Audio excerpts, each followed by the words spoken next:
I'm Jeremiah Knope, and this is Plundering Leviathan, a weekly podcast here at North Center devoted to the local church. Now, there's an ancient story about a great sea, and deep beneath these ancient waters, the stories speak of a creature unlike anything we have ever seen. It was known by the prophets as the twisted serpent of the sea, and those who would dare arouse it were playing a dangerous game, for what chance does one have against a multi-headed sea dragon? Its name is Leviathan. Long has this creature been a symbol of the enemy of God. From the dawn of creation to the apocalypse of Revelation, this monster of the sea has always been at war against the people of God. But the scriptures also point to its demise. There would come a day when Leviathan would be slain by a severe sword. A spectacle for all the world to see. Its head would be crushed, its body bound in chains and cast into a bottomless pit. And on that day, those who were rescued from this creature of death would plunder the treasures that it had long since stolen. 2,000 years ago, on a cross outside Jerusalem, this cataclysmic moment took place.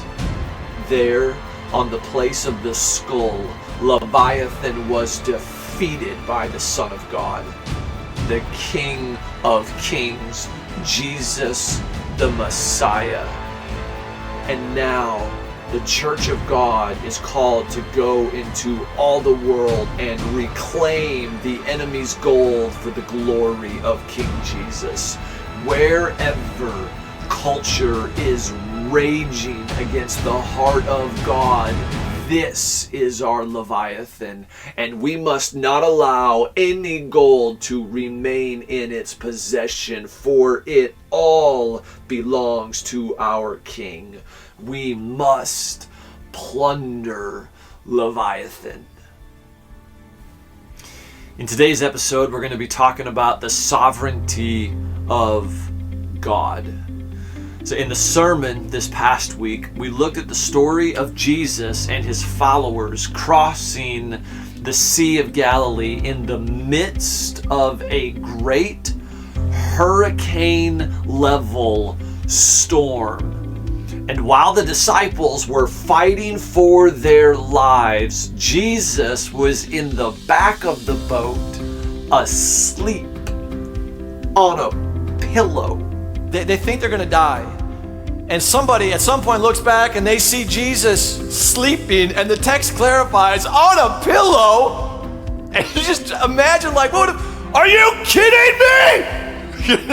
You're sleeping? Like, just, what are you doing?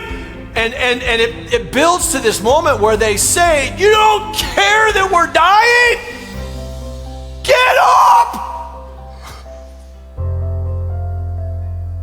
Well, you know how the story ends. Jesus gets up and commands the wind and the waves to stop, and they obey instantly. And the question the disciples ask is, who can this be that even the wind and the waves obey him? The answer is, he's God. He is the sovereign ruler of the universe. And so in today's episode of Plundering Leviathan, we're going to be talking about the sovereignty of God over all things. And this is known by a number of different names, like Reformed theology, the doctrines of grace, Calvinism, Augustinianism, omnipotence, predestination, but all of it falls under the umbrella of a big God theology. What does this mean? How does this theology impact the way that we live? Why is it that so many Christians have such a hard time with this view of God? And as we are recording this, it is the week of Thanksgiving. And so we have a special guest with us today, Pastor Stan Weiss, who is something of a resident expert here at North Center on all things Thanksgiving history. And he's going to be talking about how we see the sovereignty of God in the story of the first Thanksgiving. So this and more on this third episode of Plundering Leviathan. I hope it serves as an encouragement to you. Welcome back to Plundering Leviathan. On this third episode, I'm here with Pastor Jeremiah Knope and Pastor Emeritus Stan Weiss. I think that's official. Yeah. So we're welcoming a guest to the podcast for the first time in Stan Weiss, and then the regular two schmoes here, Batman and Robin, as you heard from last time. Yep. The brains, the money, the looks. So, Batman. welcome back. This is episode 3 of Plundering Leviathan. We are going over a sermon that Jeremiah just preached again today on God's sovereignty over the wind and the waves. And so we'll go over that. We'll touch on some of the implications behind that sermon and God's sovereignty and His role in quieting the winds and the waves. And then we're going to talk about Thanksgiving for a little bit, and just how we should be thinking about Thanksgiving as Christians this time of year. And then maybe we'll have a couple resources at the end. So with that in mind, welcome Stan. Thank you. Jeremiah, welcome back, and I'll hand it over to you guys to push us forward. Talk about the sermon today and what your main point was, what your main message was. Maybe Jeremiah, maybe we'll start there. Yeah, so we're going through the Gospel of Mark. We finished chapter 4 today, and it's the story of Jesus speaking to the wind and the waves. Be quiet, be still, hush. And they obey instantly. There was a great calm. And so we're looking at the sovereignty of God over all things. So far, Mark, we've seen that God is sovereign over the demonic realm, the spiritual realm. He's healing all kinds of sickness, every kind of sickness. There was none that was too difficult for him. And so Jesus is sovereign, is the word that we would use, over the physical realm. He comes in on the Sabbath day and says, "I'm Lord of the Sabbath." And so we would say that he is sovereign over the legal realm, the legal sphere. And what we hadn't seen up until now is that he's also sovereign over the realm of nature. And so something I thought would be really helpful to talk about is what we mean when we say that God is sovereign. So Stan, I don't know if you know this, but we had a family visit within the last year, and had a great conversation with them when they came.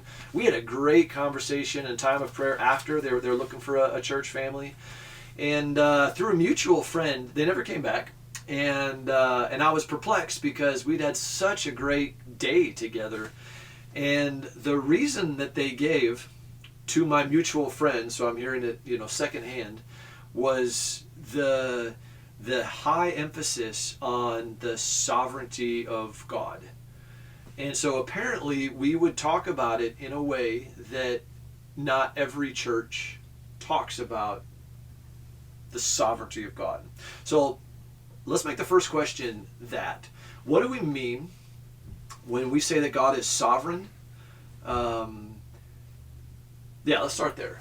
What is, as we would define it, what is the sovereignty of God?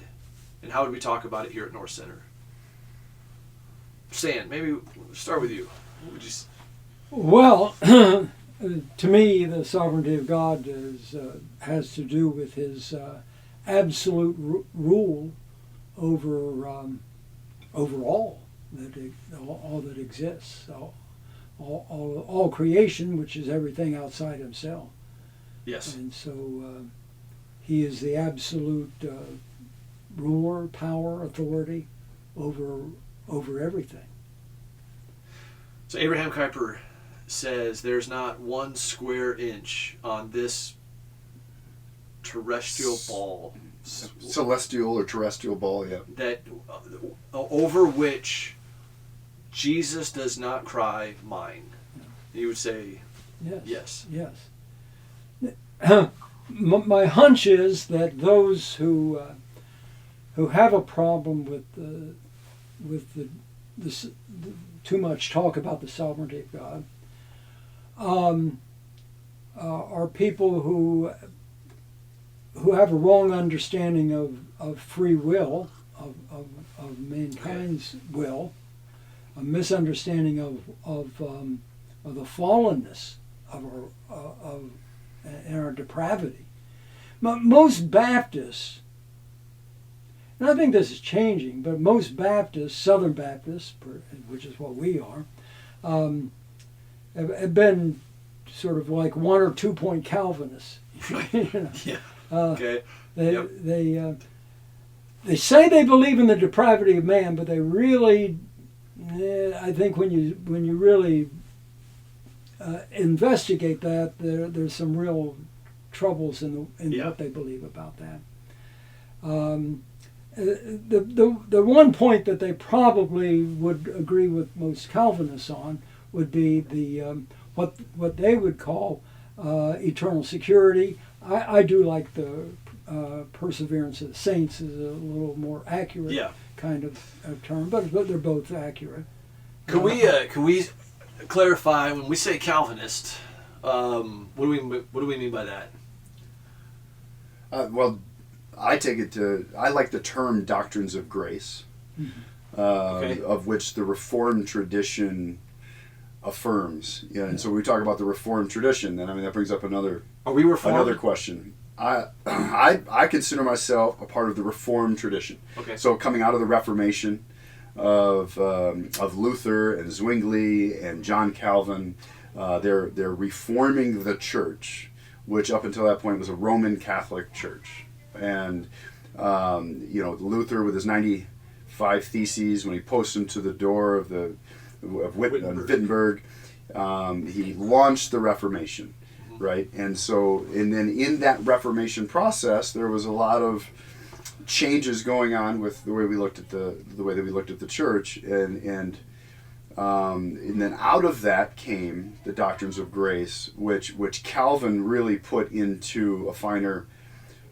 definition in his Institutes. Okay. So John Calvin, pastor in Geneva, wrote a book called the Institutes of the Christian Religion. Okay. And out of that there came these 5 points that he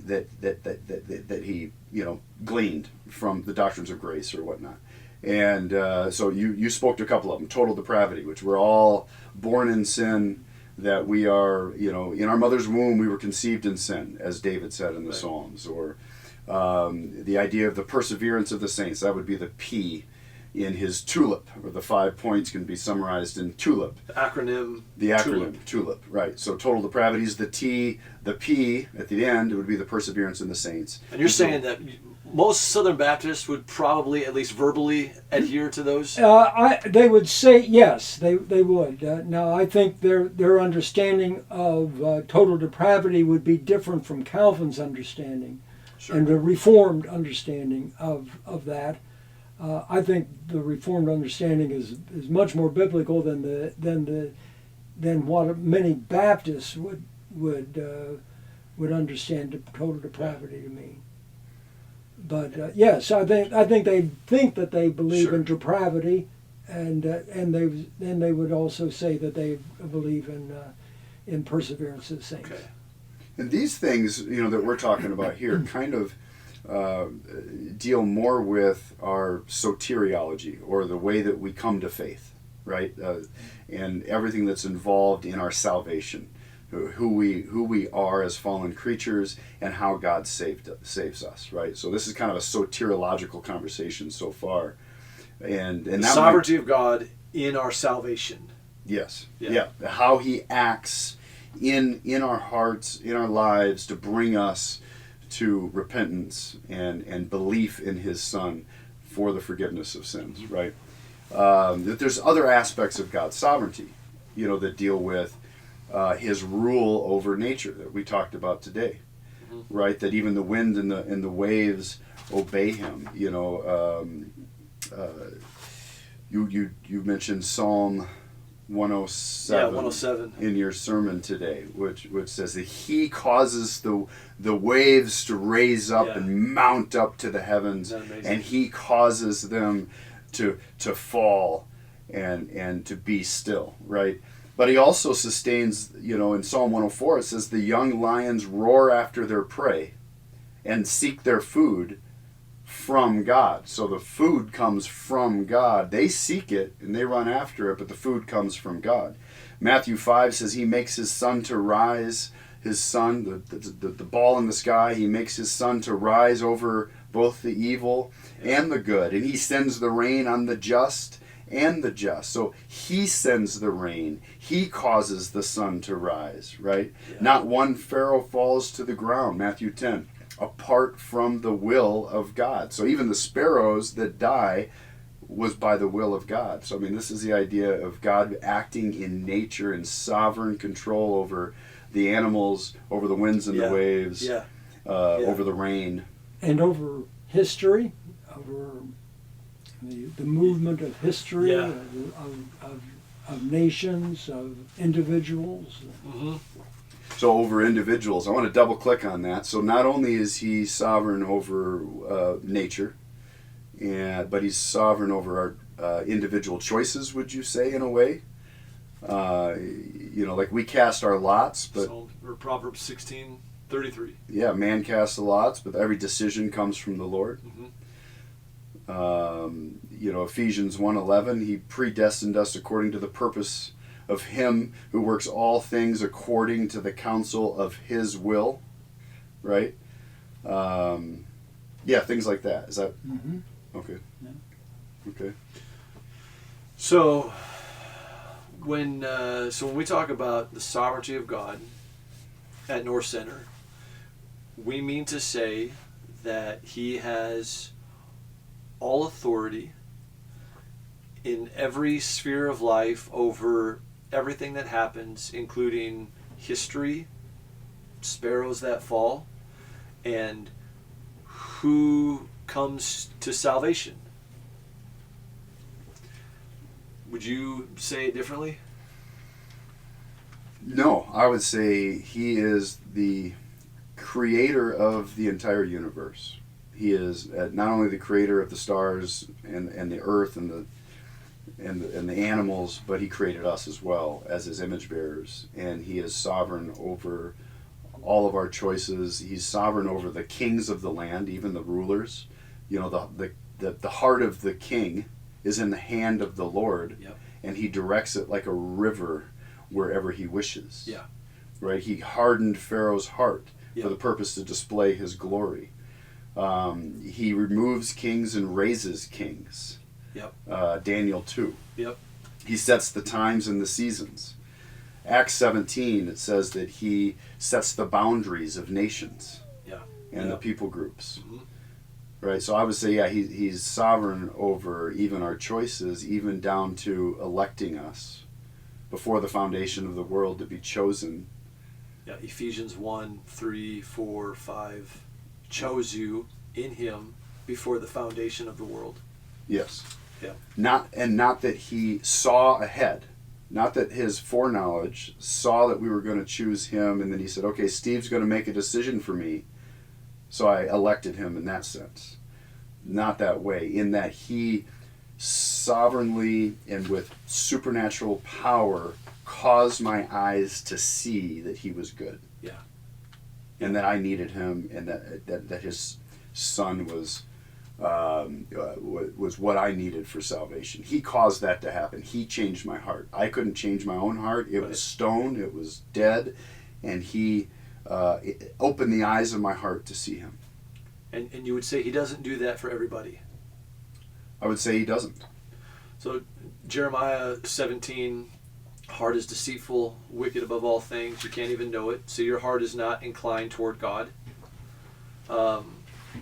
Romans 3, that there's none righteous, no, not one, and not one of us is seeking after God. He clarifies no one is seeking God.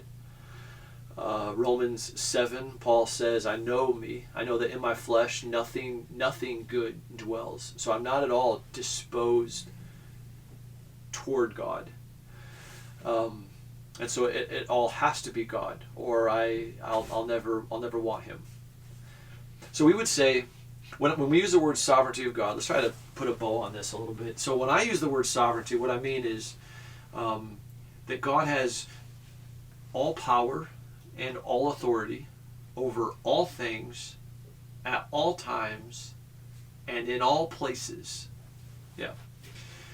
And so that all means all.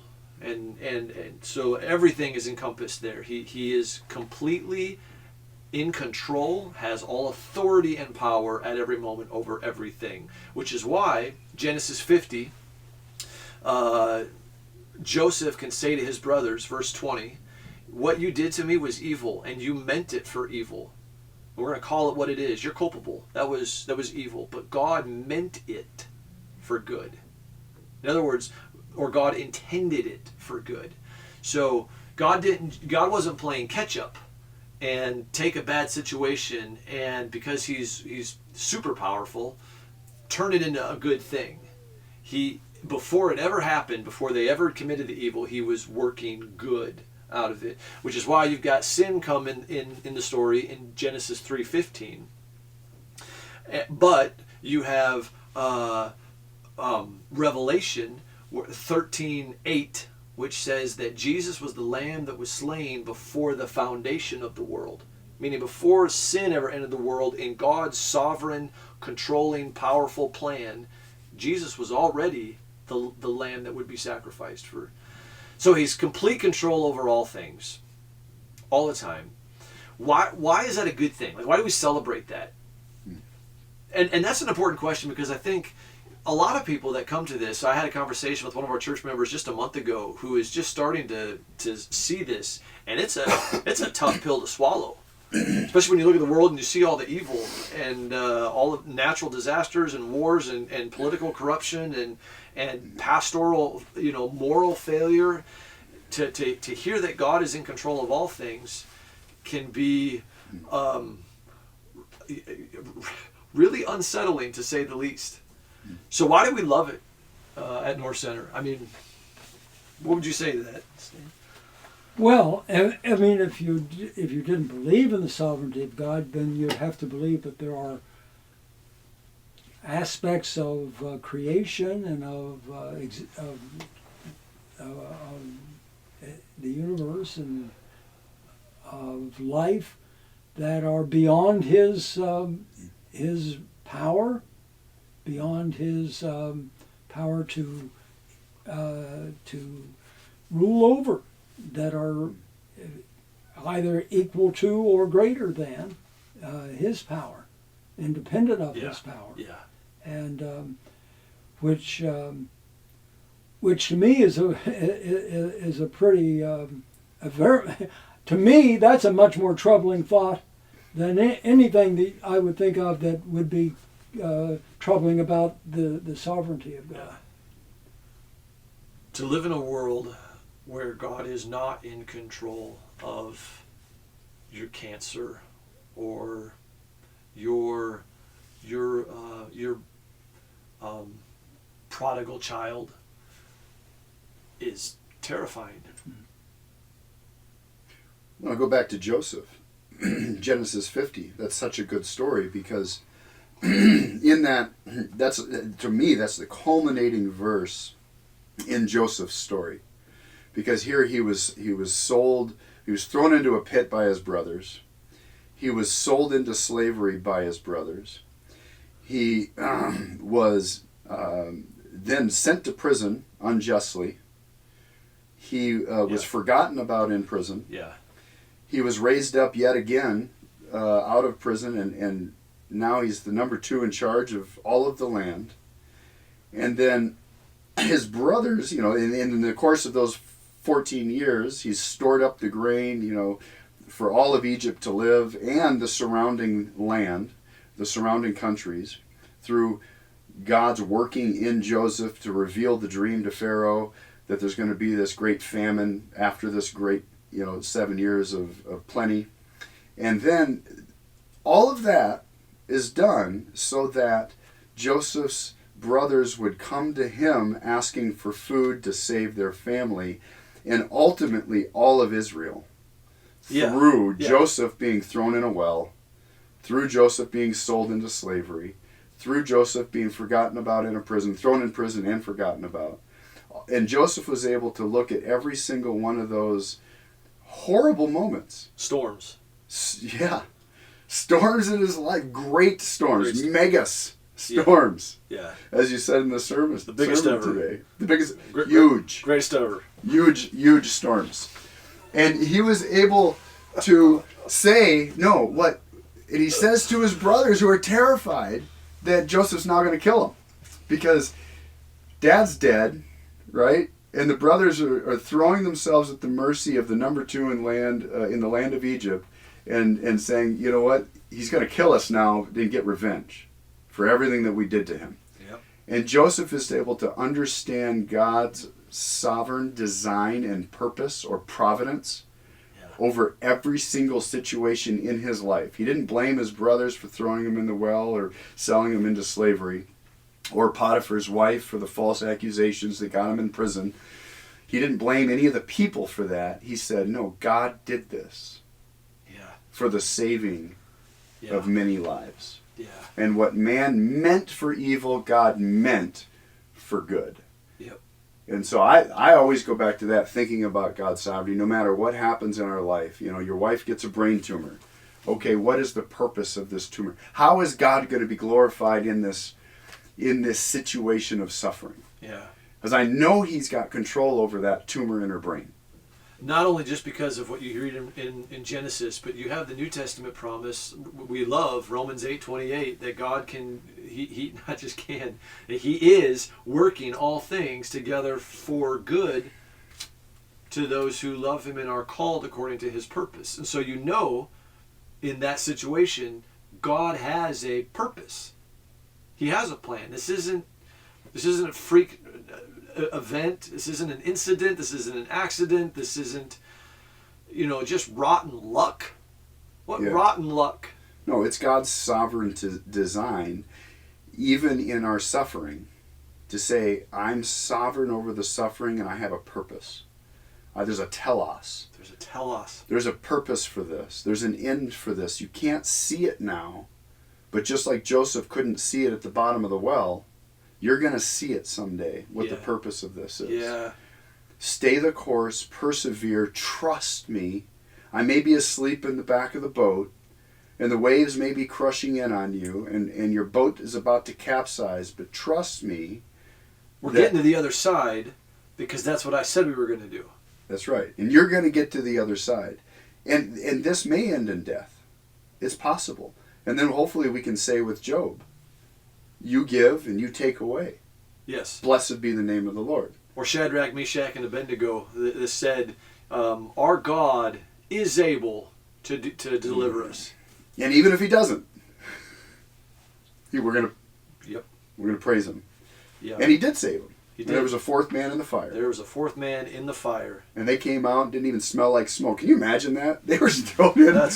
They were thrown into a fiery furnace that was heated, what? Sometimes hotter than super hot. Dude, I mean, just a bonfire. You think about you're sitting around a bonfire. We were doing that last night.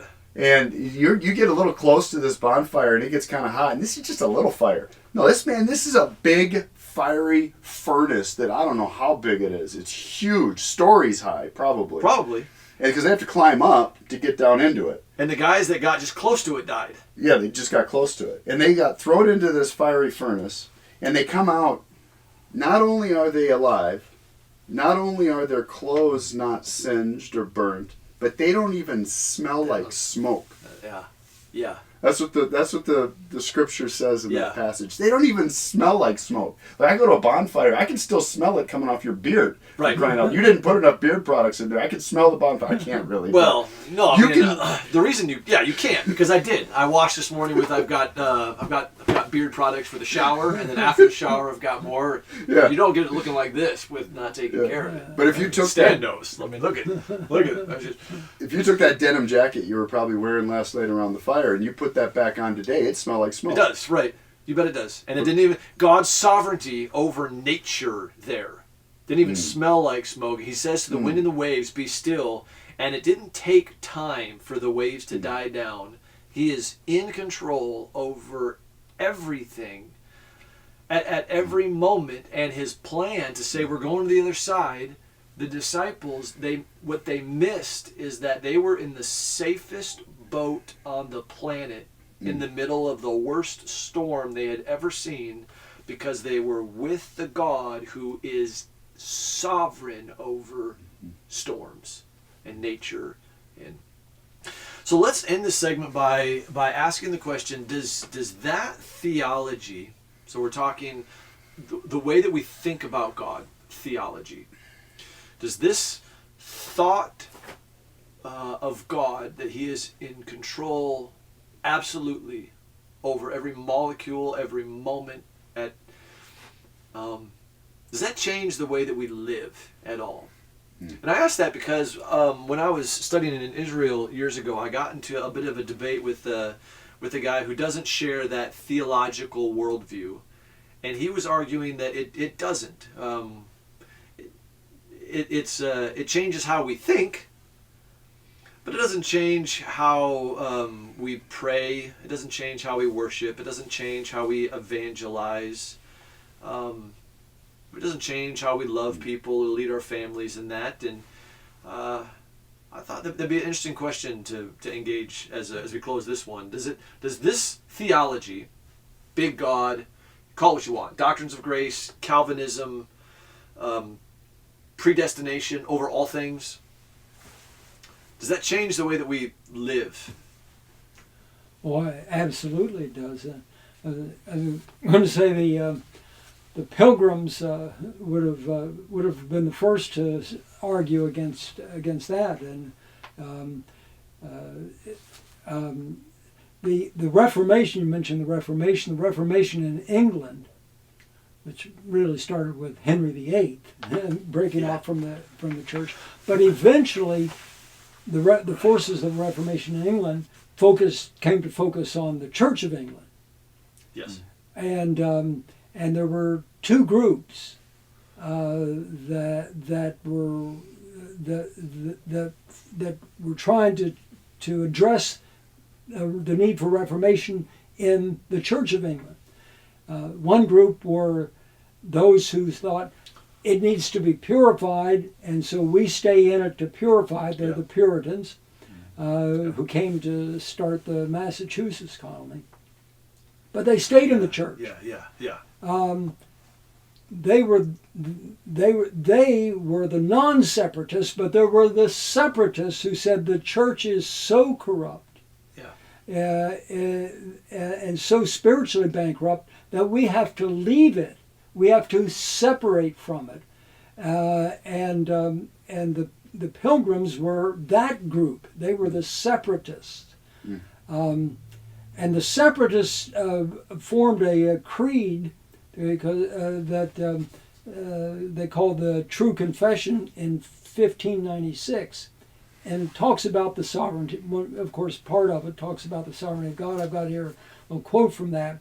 It says, "God hath decreed in himself from everlasting touching all things, and the very least circumstances of everything, effectually to work and dispose them according to the counsel of his own will, to the praise and glory of his great name." So there's a powerful statement on the sovereignty of God, and that is very much a driving force in what is leading these separatists to do everything that they do, including giving up the comforts and security of their homeland to come to a new land. Yeah.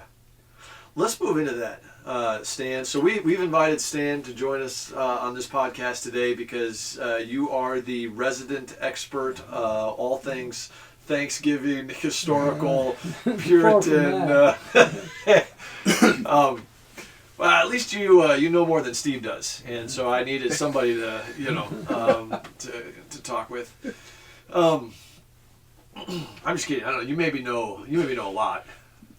Maybe No, not. I think resident expert's a good Yeah, definitely. definitely. Good. Yep. From our pool. I'll know more by next year. I just am getting around to. In fact, I did it right before the worship service this morning. I put in my order with Amazon for the Journal of William Bradford. Oh. Yeah, and I don't know why I never thought it occurred to me to get that before, but I've got it ordered, and so hopefully by next Thanksgiving I'll know even more. We'll do another one next Thanksgiving, and we'll have the for real resident expert. I bet that's going to be amazing. I think of so I've spent I don't know how many hours of my life in the diary of David Brainerd, and how just incredibly life-giving that is to live with a guy in post-mortem in his personal diary. So that I'm looking forward to hear. But let's talk about the sovereignty of God. So we're celebrating Thanksgiving as a church tonight. We're celebrating this week here in our country, and to think through the story of God's sovereignty in the founding of our country and that first Thanksgiving. So maybe Stan, if you could start by giving us just a quick overview of the story of Thanksgiving, and then lead us in a discussion on God's sovereignty. Mm-hmm. Yeah. Well, one thing I was thinking is from the passage you were dealing with this morning. So we've looked at the sovereignty there with his command to nature. There's another part of that story that is, don't you care that we're perishing? And so you talked about God's caring. And really, it seems to me that those two doctrines, the sovereignty of God and God's care and love for us, lay a foundation for the belief in the providence of God. That's good. Which is his sovereignty exercised in care Good. Yeah, that's really good. Of his creation. And so these pilgrims believe very much in both of those. They believe in a sovereign God who cares for them and is watching over them, and they commit their ways to him and receive from him with thanksgiving whatever he brings. And it's not always easy. Yeah. The whole they left England. A number of separatists left England because they were being so persecuted and troubled there with exercising their faith. They went to Holland in the early, just after the turn of 1600. They went to Holland, and there was religious liberty there, but their lives were miserable. They worked extremely hard and for very little pay. And what even troubled them as much as that was, Holland has always been seems like a morally lax kind of place, because it was then, and their children were being affected by it, and they were troubled deeply by how the culture there was affecting their children. So they had to get away from that. And so that's when they decided to sail back to England, join up with other separatists, and then sail. Then they just had decided all together that they would come to the New World. Yeah. For the sake of their kids, Yeah. at least in A large motivation. And they want to exercise their freedom to worship as they believed their consciences dictated. They had foregone much of the liturgy of the Church of England, and very different from the way the Puritans did. The Puritans still were in that, Yep. very much involved in that. But the separatists withdrew from that. So they wanted to worship in a different kind of way, and so freedom of worship, freedom to create a new culture that would be one where they could rear their children and to know God, to know Christ, and But they knew it was not easy. I mean, just getting away from England wasn't easy. right. They sailed out originally on 2 ships, and the one, Speedwell, they had to go back 2 times, and finally they couldn't really make it seaworthy to cross the Atlantic, so they all crowded together, 102 of them, on the one, the Mayflower, and sailed, and that was, I mean, they'd used up already some provisions over those 2 attempts. This is like a month after they started all of this, like the beginning of August, and it wasn't until September 6th that they actually ended up sailing from Plymouth and on the voyage that would bring them across the Atlantic. And then they're blown off course. They were supposed to land in northern Virginia. They land in what we know is Massachusetts now. And that doesn't sound like the sovereignty of God, Yeah. right? That sounds like bad luck. So they interesting there, however. So you have all of these things that are happening. They land in an area where an Indian tribe had lived, had cleared like 20 acres of land. So there's 20 acres of land there that are ready to farm. But nobody's lived there for a couple of years because the tribe that had lived there was bitterly opposed to all white settlers and was killing off white settlers. Well, some kind of a disease came, wiped out that tribe, and the other Indians didn't want to move into it because they thought there was some great spirit that was, that had taken over that site. So the other Indians hadn't lived there. Nobody had lived there for a couple of years or more when the Pilgrims got there. But there's still cleared land that are ready that for they them. wouldn't have had had they stayed the course. Especially getting there in December, as they did. November. Well, they got there in November. It's November, but by the time they get off the boat and all that, it's about December, and just they don't have any shelters built. That's the first thing they got to do is they got to build shelters, and very little time to build them in. And but if they had to have cleared the land first to do all of that, that would have been nigh impossible. So they've got cleared land. There's no immediate threat. Yes, the Indians are not, because they're very leery about attacking that area of land. So, but that first winter is horrendous. That first winter, of course, I'll tell this story tonight too. But half of them die. That first winter, there were 102. That crossed over, and 47, I think, died of that 102. They died on the way. No, they died there. That winter. That winter. Okay.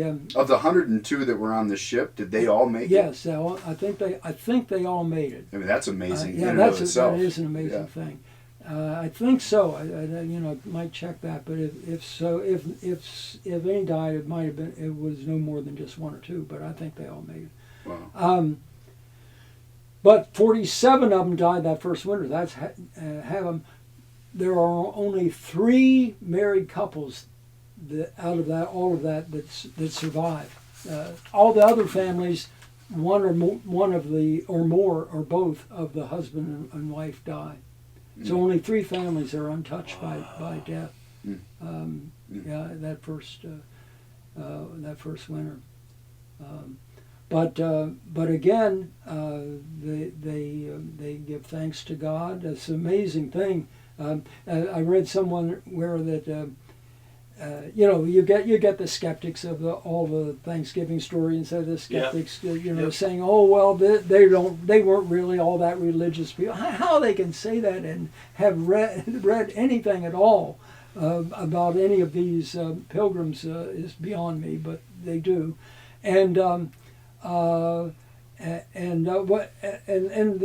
Thanksgiving, we wasn't so much they were thankful people. It was a part of, just a natural part of their faith. And Bradford, somebody had counted that in his writings, that the whole act of Thanksgiving is mentioned at least 30 times. At least 30 times. So it just is a... Not just the holiday, but the idea right, of... just giving thanks, Yes. in whatever time, place, and reason, Yep. And much of that Thanksgiving is in times that are very difficult. Yes. And great loss, but they see the goodness of God along with the loss. And they see His presence there, sustaining them through the loss. Yeah. And they're thankful for that. Yeah. Would you say, Stan, that so even Bradford or Steve, Jeremiah, that your understanding or your theology of God's sovereignty has a direct impact on the thankfulness in your heart? Oh, absolutely. That if you say give thanks, then a very natural thing is, well, to whom are you giving thanks? Where is that thanks directed? Because you're giving thanks, so it's got to be directed to something. Yeah. I'm not thanking myself. Right. I'm giving thanks. So where is that directed? Yeah. And unfortunately, in our culture, much of it is just directed at at you and you, and if we even give it, it's directed to people, or it's just in a rather vague, nebulous kind of way that we're giving thanks, but sort of just floats into the air and goes nowhere. Yeah. But the real genuine Thanksgiving to me understands that every good and perfect gift comes from God, and that even in the times of difficulty, of testing, of grief and sorrow, he has a presence that sustains us, and that gives us hope beyond. I think that's a huge thing, is that my belief in the sovereignty of God. If I believe that there are things that are independent of Him and greater than His power, then I might not be able to have any hope beyond those things. Oh, right. But if I believe in a God who is both sovereign and cares, I have hope beyond those things that are the hurtful things, the painful things, the lost things of this life. I have a hope beyond that. And America has lost the ability to see beyond almost anything. That's right. Certainly lost the ability to see beyond this life. Yes. And that's something that these pilgrims never had lost through all of this. They never lost that vision. They saw everything of this life in the light of eternity. Yeah. So they could have so they had their Thanksgiving after 40 some of their people have died. Yes. Is that right? Yeah, absolutely. So they've lost almost half of their company. There's only 3 married couples that are still alive. Yes. And they're able to get together and give thanks, not just to some sort of nebulous, ether cosmos kind of thing, but they were giving thanks to God because they had a vision of God that he was sovereign. You would say Bradford would articulate that. Sure. That God is Sure. in control and he cares. Yes. And so they can give thanks in the midst of unbelievably hard and painful circumstances. I mean, you have to imagine they've just buried loved ones within that month. Yeah, there was not a month in that first winter that there were not many deaths every month. And they get together and they give thanks because they have a worldview of God, that he's in control and he's good. He cares. Yes. Yeah. So Job, you mentioned earlier, Job turns to his wife who's just beside herself in their grief, and he says, shall we not accept good from God and also adversity? We're going to receive both, and we're going to worship. You give, you take away, we'll receive the good, we'll receive the adversity, knowing that you're God and you're good, and we will worship in this storm. Because James chapter 1, every good and perfect gift. Now sometimes it doesn't feel good. Sometimes it feels like adversity. I think of when my mom died. Not my mom, my grandma. My grandma died on Christmas Eve. My dad was 15 years old, or 17 years old. My uncle was 15. My grandma died Christmas Eve. And long story short, that night, through her death, my dad gave his life to Jesus. They opened their Christmas gifts around the Christmas tree in their farmhouse without their mom. Then they spent Christmas Eve making funeral arrangements. And then my dad, a 17-year-old boy, his 15-year-old brother, with their dad and sister, the four of them, opened gifts without his mom. And for her whole life, my dad was a bit of a stinker. And my grandma kept telling him, Like he had a dirty diaper? Yeah, no, like he had like throwing pitchforks at his brother and jabbing him in the arm, kind of that kind of stinker. That kind of stinker. Yeah. Rebellious youth. Rebellious. Yep. And the stories are wonderfully funny. Apple doesn't fall far from the tree. Huh? We're not talking about me. We're talking about my dad. And his mom kept saying, Frank, I'm praying that even if it means the Lord taking me, that he'll get a hold of you. And he took her. And that night, God got a hold of my dad, and he surrendered his life to Jesus. And you just think of all the people that have been impacted because of that. And God took something that, from our vantage point, was awful. It was sad. It didn't make any sense. What rotten luck. And it wasn't. It was God working for the good of those that he loved and were called according to his purpose. And Stan, you're articulating these Puritans, these separatists, these pilgrims, they had that kind of a vision of God. Yeah, they did. And the whole idea that doesn't change how you live, that's how they lived. Yeah. That enabled them to live. That enabled them to persist and endure through what we would consider almost unendurable circumstances. Makes me think of Jesus when he said, "Don't worry about what you're going to wear, what you're going to eat. Don't you know that your Father cares for you?" Because he talked about not only the sovereignty of God, but also his care for you, and that brings us to the idea of his providence, that he works all things together for our good, as you mentioned earlier, and that Jesus said, "Don't worry about that stuff." Look at the lilies of the field. They don't spin or do anything with yarn, and they're just beautifully arrayed. And look at the sparrows, and they're not storing up grain, and they're not planting crops, but yet your Lord feeds them. God feeds them. And so you're saying that the Puritans had, or the Pilgrims had a vision of God's providential care over their life, that they knew that he was going to work all things together for their good. He was intending good for them, that they could see the sparrow eating, and that God would also care for them in the same way. The interesting thing to give is a testimony to that. The captain of the Mayflower stayed. The boat, the ship stayed anchored offshore through the winter. The Pilgrims wanted him to stay, and so they prevailed upon him, and so he agreed to stay.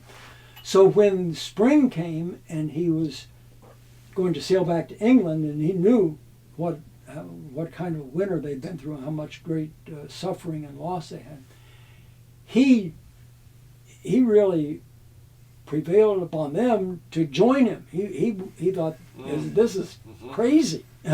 He said, come on, sail back with me. You don't have to pay. You can go back. Yeah, you've already lost half your people. You almost, lost everybody through the winter. This is an absolute death wish. Yeah. Why don't you just get on the board, on the ship, come back? So he was kind of really trying to persuade them very actively to join him and just sail back to England and give up on this craziness. Yeah. There wasn't one of them who did. No, not one of them. That's amazing. Not one. And the Thanksgiving dinner that we celebrate every year here in this country, is pointing to the meal they had that fall. Yeah. Right? So we've gone through the winter. The ship sailed back without them. They stayed behind. They had to figure out how to survive. Yeah, and there's God's providence again, through a man named Squanto, an Indian named Squanto, whose life is just a whole story of providence, who is taken captive by a white captain. Is taken back as a slave to England. This is years before the settlers this got is there. like 20 years or so before the Pilgrims came. Taken there as a slave. Learns English there as a slave. Yep. Learns how to speak English, where they know how to really speak English in England. So he learns how to speak English, eventually comes back to America, meets Captain John Smith. Yeah. Comes back with Captain John Smith, and another boat sailing with him comes along. Comes back to America. Smith drops him off. The other captain, and Smith sails on. The other captain doesn't. The other captain talks Squanto and a couple others into coming onto his boat, some pretext of bartering, whatever. Throws them in chains. Mm-hmm. Takes them off to Spain to sell them as slaves. Most of them were going to end up in northern Africa, but sells them as slaves there.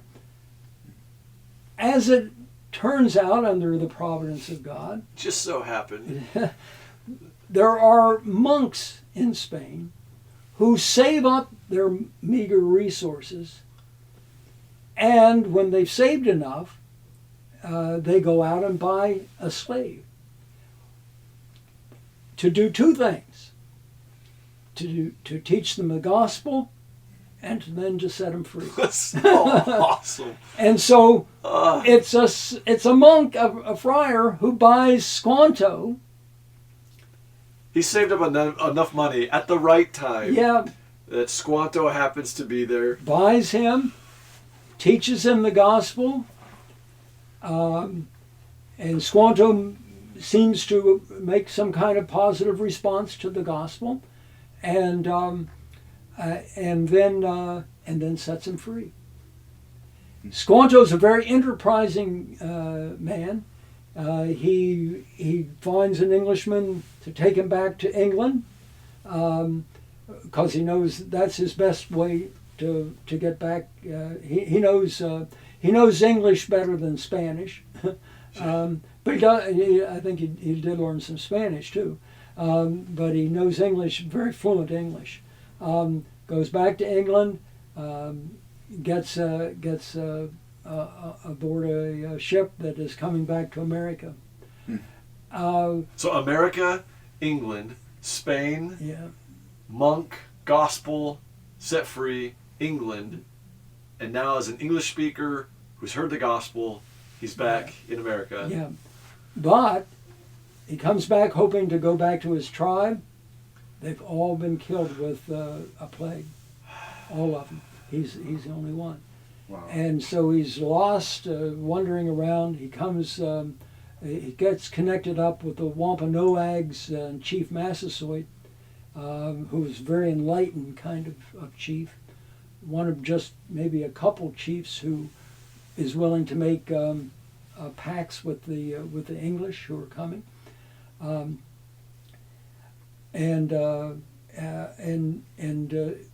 Squanto goes with Massasoit to meet with the Pilgrims to talk, and they have a peace treaty. They come to a peace. He's their interpreter. Yeah. And there's a peace treaty that they come to that lasts for 40 years. 40 years.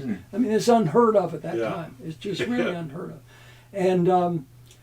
And when Massasoit left, Squanto stayed behind, and he's the one whom God used as their Bradford called the special instrument that God had given them. I love it. And he shows them how to plant corn, which they don't know anything about. Yeah. And he shows them how to do it the Indian way, which will grow with fish heads for fertilizer and all of that. Other kind of crops. They plant their crops from England, and they have mixed results with that. They wouldn't have survived real well on their crops from England, but it was the crops that the corn and other things that Squanto showed both introduced them to, but also how to plant them.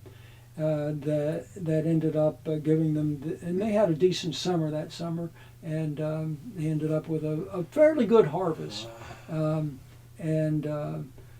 He shouldn't have even. He should have died in the plague with his tribe, had he not been abducted and brought to England. Yeah. And Bradford said he was their God's special instrument for their deliverance, and he never left them until he died. It's amazing. That's a Joseph story. I was just going to say yeah, that. I mean, that's It very is. much Joseph. He got taken from his homeland, which is a travesty. We don't want to. No, it's evil. But it was God's plan to save one life, to save an entire colony. God chose this man. But the best gift that Squanto got was the gospel. Mm-hmm. Yes. That's amazing. Yes. Oh. That he got the gospel, and he probably still knows his native language. Oh yeah. And so he's now able, I'm assuming, who knows, are there stories of him giving the gospel to the natives? Yeah, and that I don't converting? know. I'm not. That would be interesting to look into. I don't know. Yeah. But Bradford's translator is someone who knows the gospel. Right. Yeah. I mean, that's even just amazing Yeah. for the settlers. Yeah. Yeah. Yeah. Yeah. Yes. Yeah. That's a beautiful story. Yeah. And so they could give thanks, and to go back to God's sovereignty and all of this, and the idea of giving thanks, right? If you give me a Bible, Look at that. It's a beautiful Bible. says to Steve Farish by Jeremiah Knope. And so you give me the Bible, and I say, thank you for the Bible. Yeah. Right. You're welcome. So just the idea of giving thanks, I'm thanking an individual for something they gave. So they gave to me. And so it's this nebulous idea of giving thanks to Mother Earth or Gaia or, that's... Yep. They're giving thanks to a being. Just pause. There's a movement that seems to be developing where we're losing the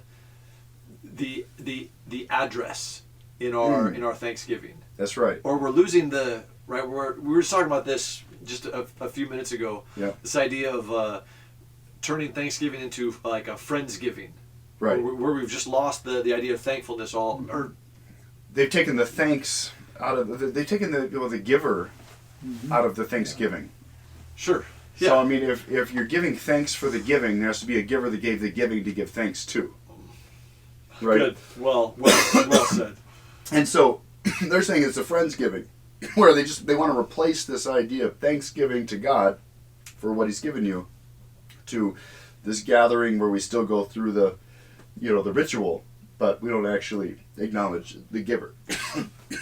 Yeah, welcome back. We've just edited out a massive coughing fit, and Steve was talking about the woes of current culture in our movement away from God in Thanksgiving. Yeah, and this this conversation might go outside the scope of not the scope, but just the time limits that we have. But the idea that we should be mournful of our founding, right? That we live on stolen land, and that we decimated whole tribes of Native Americans. And so there are some out there today that won't celebrate Thanksgiving because they say all we're doing is celebrating Native atrocities. Right. And they've really undermined the beauty of the story that you just gave us. And the beauty of the first Thanksgiving, I mean, so when they decide they're going to have Bradford declares a day of Thanksgiving. They're going to have they invite the Indians. They feel a great sense of the Indians who've made peace with them. They feel a great sense of gratitude towards them. They feel a great sense of gratitude towards their gift to them on Squanto, God's gift through them to Squanto. So they want to celebrate this, not just themselves, but they celebrate it with the Indians with whom they have become on friendly terms. When so many around them are not that at all. So that's a big part of what they're thankful for as well. So they invite them. I joke with our congregation that when you invite Chief Massasoit, it's like inviting an African, because the chief doesn't just show up; he shows up with 90 of his of his tribe, and it's like an African. You invite an African, you better be ready, because the tribe is going to probably show up as well for an event like that. So they show up, but they don't show up empty-handed. They bring venison, they bring turkeys, they bring berries of a variety. I mean, they show the Pilgrim women how to make cornbread and other kinds of things. Popcorn. They show them popcorn and all of that. And this turns into a 3-day celebration of games and races and shooting contests, and it's an amazing thing that they're enjoying the company of one another for all of that time. And the Indians are outnumbering the Pilgrims like 2-1 there at that. There are more Indians than Pilgrims at that first Thanksgiving. That's beautiful. Thanks for that, Stan. Yeah, we're going to hear that story tonight. One of the beautiful things about North Center's yearly Thanksgiving dinner is you lead us in a retelling of that first Thanksgiving. Yep. Let's close by... let me ask a question. What word would you brothers have for somebody who is hearing this for the first time, or being exposed? So maybe you've heard the word sovereignty, or you've got this idea that God has power, He has authority, He has control. But when you actually start to really think about it, in terms of, we lost half our people this winter, is the settlers. If God is sovereign in the sense that He has control over that, We read Deuteronomy, and Isaiah, and I kill and I make alive. The Psalm 107, it wasn't just that he calmed the storm, it said he created the storm. I create light, I create darkness, I the Lord do all of these things. Isaiah 45, 46. So you're just becoming exposed to that. Like I remember walking through Auschwitz years ago, and which is the Nazi Holocaust concentration camp, and I was just being exposed to this theology for the first time, and it was really tough for me to think that God had control over whatever the degree of atrocity took place there. Atrocity took place there, yeah, and God was sovereign over that. That was really hard for me. So as somebody who's just maybe being exposed to this for the first time, what word would you have for them regarding the sovereignty or the providence, this beautiful, beautiful word, of God?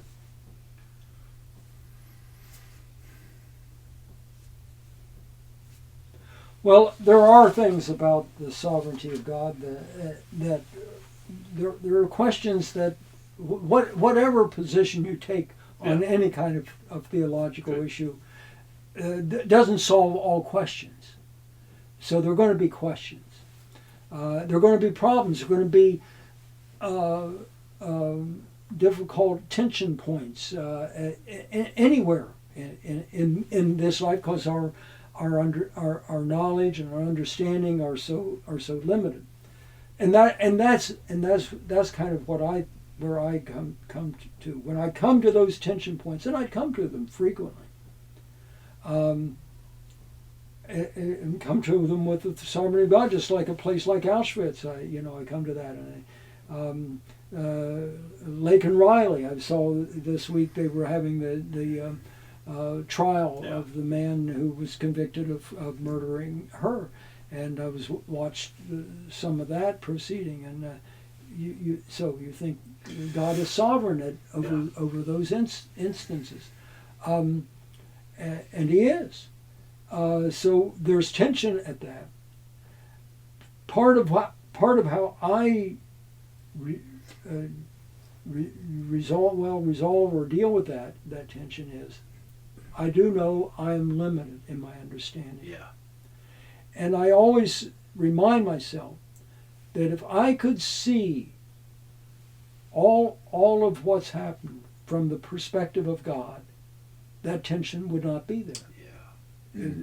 I would fully understand and be fully at peace and say there couldn't be any other way. Mm-hmm. If I saw it as God sees it. Yeah. And which of course I can, and so that's where faith comes. Yes. That I trust that is true, and I'm sure that is true. Yeah. That's good. That's a really good word. I was thinking about Philippians. That talks about working out your salvation with fear and trembling, and then it's God that works in you to will and to act according to His good pleasure. Yeah. Right. So there's this both and happening. Yeah. When it comes to I God's worked harder sovereignty. than all of you all, Paul said. Yeah. And yet not I. But God who works in me. You're right. Yeah. Exactly. So when I think of this tension that you talk about, there's this both me working out my salvation with fear and trembling, and God working in me to will and act according to His good pleasure. So He had an end, a telos, a purpose for His causing me to will a certain thing, but yet I have to come alongside and work out my own salvation. And that doesn't mean work out your salvation in like you're causing your salvation to happen, but there's this He prepared good works for us beforehand so that we would walk in them. More like that kind of idea, that exercising your salvation. Yeah, exercising it out, causing, letting the fruit, bear, let the fruit produce. Keep working the soil, keep watering the seed, keep planting the seeds. Keep raising your children in the nurture and admonition of the Lord, and to do all these things knowing that God has a purpose in all of it. And even when we have a wayward child that's going off of the path that we put them on, we've trained them up in the way they should go, but it seems as if they've departed from it, then I can lean on God's sovereignty and say, well, I don't know why this is happening, but I know that there's a purpose. And I know that you're in control. And I know that you love my wayward child more than I do. Because you showed your love for me. Yep. In that while I was still dead in my sin, yeah, you found a way for me. And that you loved me before I loved you. Yep. Yep. Right? Yep. And a God that would love us so much as to put his own son on the cross, yeah, is a God that we can trust with our own son, our own wayward child, yeah, own daughter, and say, I don't understand it, yeah, and I don't know the purpose. And you know what? I might even be mad at God right now about it. Because if you understand his sovereignty, there is an element to which he's allowed this thing. Or caused it. Or or caused this thing. He caused Joseph to be thrown in the well. That's what he says. And so, I don't know. I often wonder. I want to talk to Joseph. I can't wait to get to sit down and talk with Joseph and say, was there a time in the well where you were like shaking your fist? Right. Right. And saying, why? We read it in Habakkuk, right? How long, O Lord? Right. Right, to cry out. In the Psalms, we cry out and say, yeah, how long, O Lord? Yeah. And I think that's okay to do. He can take it, right? He's a big God. He's a big God. And that's what's so beautiful about this big God theology. Yeah. That you can say, I know you're in control, and I don't get it, and I'm going to be mad right now. But when I open this book, and I thumb through the pages, and I would say, so to answer your question, if somebody's wrestling with this and saying, is he really in control of all things, at all times, and in all places, I would say just open the Bible and start looking for it. Yeah. Yep. And every time you see it, maybe just take a year and just look for God's sovereign purposes in the Bible. Yeah. And in every place that it says that he did this or caused that, or highlight it. Highlight it a certain color maybe. Mine's pink. Every time I see God doing that, pink, power, and yep. I love that. So that would be my answer. That's good. I'll close with when I was little, I made my grandma this little yarn thing. So it was it's a I don't know what it's called, but it's this plastic square with a whole bunch of holes. And I had my my pattern right here. It was a dinosaur on a hill with a sun, and so a different color yarn that you tied off on the backside, and then you make the little picture with the yarn going through the little holes, and then you tie it off on the back, and then you do the next thing. And so if I'm making this, but by the time I got done, that little square of yarn had the backside was just full of colors that crisscrossed all kinds of different ways, knots tied everywhere, and it looked awful. It didn't make any sense at all. But if I'm making that artwork here, and all you're seeing is this side, it's looking awful to you. But as you look at my face, I'm like getting more and more satisfied all the time. Like, yeah, this is really coming together. Oh, this is really neat. And from your vantage point, you're like, I don't know what it is you see, but this looks confusing. It doesn't look like art at all. This is awful. And what I would say to you is, but wait till you see it from my vantage point. Yeah, that's good. Wait till you see what I see, because what I see is this, for me as a 7-year-old or however, it's a masterpiece that's coming together exactly as I intended it to. Yeah, that's good. And so then we get to Stan, what you said in Proverbs 3, where you get to that point where you just trust in the Lord with all your heart and don't lean on what makes sense to you, because it may not make sense to you. But in all your ways, just acknowledge Him, and He will direct your paths, because He's God, and He's sovereign, and He's good, and He cares. That's really good. Yeah. Amen. Stan, thank you so much for doing this with us. Thank you. That was great. It's a wrap. It's a wrap.